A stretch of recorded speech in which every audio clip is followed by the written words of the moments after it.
혹시 본인의 집에 작고하신 어르신의 이 물건이 있다면 최대한 빠르게 정리하셔야 합니다. 정리하지 않으시면 그야말로 재물을 길바닥에 버리는 것과 똑같습니다. 첫 번째, 고인이 사용하던 침구입니다. 고인이 사용하던 이불과 베개는 고인의 신체와 가장 밀접하게 닿았던 물품입니다. 여기에는 고인의 기운과 함께 그분이 마지막 생명력이 남아 있습니다. 침구와 같은 물건은 고인의 음기가 강하게 남아 있습니다. 이런 침구를 계속해서 집안에 두는 것은 그 음기를 집안에 머물게 하며 가정의 기륭 화복에 악영향을 줍니다. 돌아가신 분의 침구를 정리함으로써 가정 내에 새로운 생기와 운세를 맞이할 수 있습니다. 두 번째, 고인이 사용하던 수저와 식기는 집에 놔둬서는 절대 안 됩니다. 수저와 식기는 고인의 일상과 가장 밀접하게 연관된 도구입니다. 여기에는 고인의 정기와 신의가 고스란히 남아 있습니다.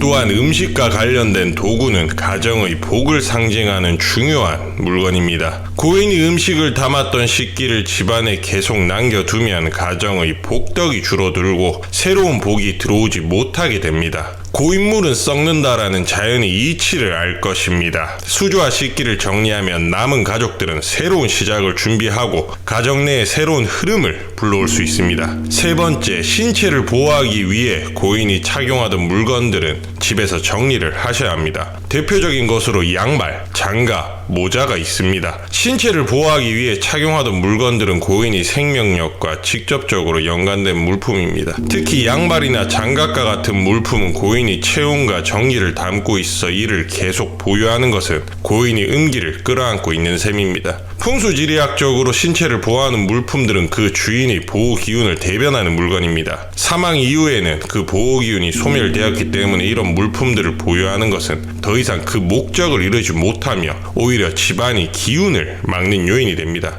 특히 이러한 물품들이 남아있을 경우 집안의 기운이 막히고 새로운 복이 들어오지 못합니다. 하지만 지금 알려드린 세 가지 물품을 처분하지 않아도 되는 경우가 있습니다. 바로 생전에 물려받았다면 정리하지 않아도 됩니다. 유품이란 고인이 사망한 후에 남겨진 물건으로 사후에 그분이 기운과 정기가 남아있는 물건들을 가리킵니다. 여기서 중요한 구분점이 있습니다. 고인이 생전에 물려준 물건은 유품이 아닙니다. 이는 증여품 혹은 전물로 불리며 생존 시점에 의도적으로 후손에게 물려주어 그 사용과 의미를 이어가도록 한 물건입니다. 이러한 물건은 여전히 양기가 흐르고 있으며 그 물건을 통해 후손에게 복덕과 지혜를 전해줍니다. 앞에서 말씀드린 침구, 수조와 식기, 양발과 장갑들 또한 살아생전에 의도적으로 물려준 것이라면 이는 전물로서 해당 물품을 그대로 사용하거나 보관해도 문제가 없습니다. 제가 이렇게 정리해야 할 유품에 대해서 말씀드리면 많은 상담자분들이 조상님이 유품으로 남기신 것은 다 처분해야 하냐고들 여쭤보십니다. 하지만 앞에서 말씀드린 세 가지를 제외하고 유품은 물려받아도 아무런 문제가 없습니다. 만약 유품을 다 버려야 한다면 부모님이 남기신 돈과 귀중품, 폐물들 뿐만이 아니라 사시던 집까지 정리를 해야 할 것입니다. 금, 보석, 귀중품, 돈과 같은 물질적 재화는 고인의 신체적 기운이 직접적으로 축적되지 않는 물품입니다.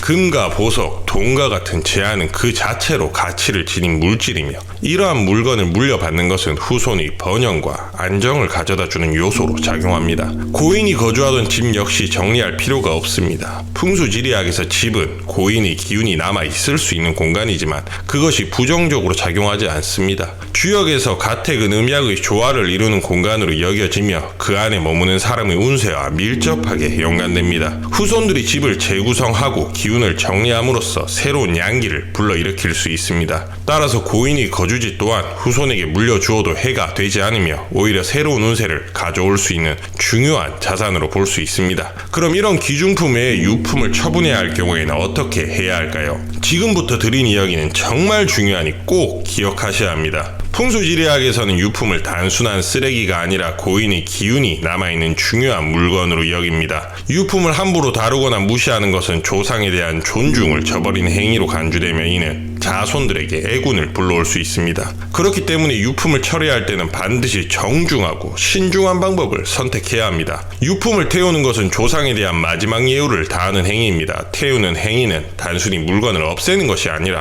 고인의 기운을 하늘로 보내며 자연의 순환에 맡기는 상징적인 행위로 간주됩니다. 그러니 유품을 아무렇게나 쓰레기와 함께 버리는 것은 조상에 대한 불경함을 의미합니다. 이는 후손들의 복덕을 끊고 그 결과로 애군이 찾아올 수 있습니다.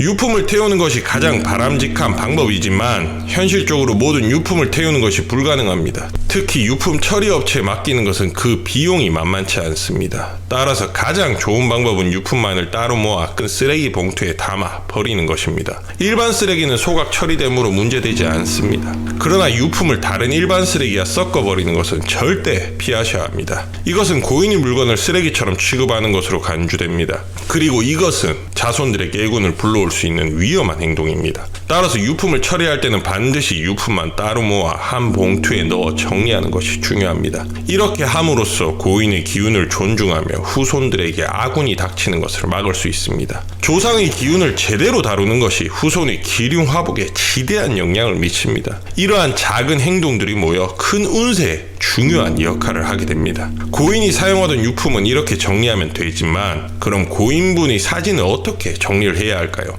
풍수지리학에서는 사진을 단순한 기록물로 보지 않고 그 사람의 영혼을 간직하는 물건으로 여깁니다. 특히 돌아가신 분의 사진은 그분의 기운과 영혼이 담겨 있다고 믿습니다. 이러한 이유로 돌아가신 분의 사진을 집안에 걸어두는 것은 풍수에서 금기시되는 행동입니다. 이는 집안에 음기가 쌓이게 하고 후손들에게 부정적인 영향을 미칩니다. 혹시 요즘에 집안의 일이 잘 풀리지 않으신다면 고인의 사진이 집에 걸려 있는지 꼭 확인해 보시길 바랍니다. 앨범에 고인의 사진을 담아두는 것 또한 좋지 않습니다. 앨범은 종종 사람들이 무심코 꺼내보게 되는 물건으로 고인의 사진을 자주 접하게 되면 그 기운이 후손들이 생활에 간섭할 수 있습니다. 그러니 고인의 사진은 지나치게 일상적인 장소에 두지 않는 것이 좋습니다. 그럼 돌아가신 부모님이나 조상님의 사진을 집안에 두고자 할 때는 어떻게 해야 할까요? 제가 올바른 보관 방법을 알려드리겠습니다. 깨끗한 상자에 사진을 정성스럽게 보관하는 것이 가장 좋은 방법입니다. 상자는 반드시 정갈하고 깨끗해야 합니다. 고인이 영혼을 담고 있는 사진을 소중하게 다루는 것이 조상에 대한 진정한 존경과 예의를 표현하는 방식이기 때문입니다. 이렇게 보관함으로써 고인의 기운이 집안에 무질서하게 남아있지 않고 후손들이 생활에 악영향을 미치지 않도록 관리할 수 있습니다. 사진을 상자에 보관할 때도 정리된 상태로 먼지가 쌓이지 않도록 주기적으로 청소하며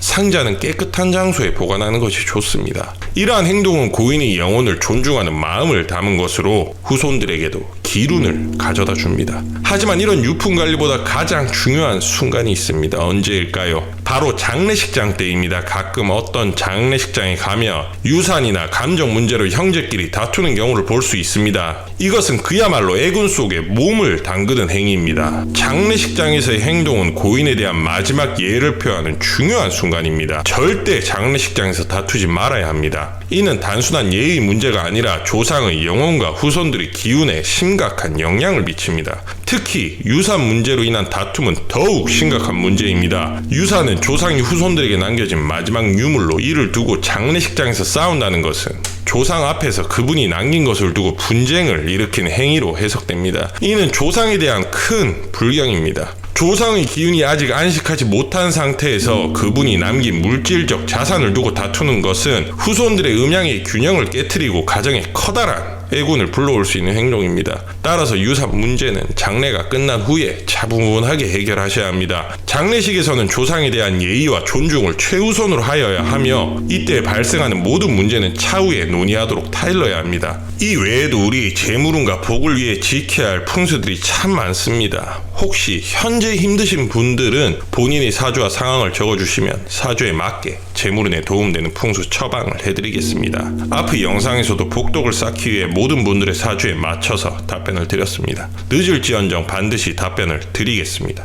그리고 사주풀이와 로또 날짜 점지에 대한 요청이 계속 오고 있어 저의 복독을 위해 사주풀이를 다시 진행하기로 했습니다. 사주풀이에 포함되는 것은 3개월치의 천시, 즉 로또 날짜와 시간과 함께 지리, 즉 구매하실 때 알맞은 망량을 점지해드립니다.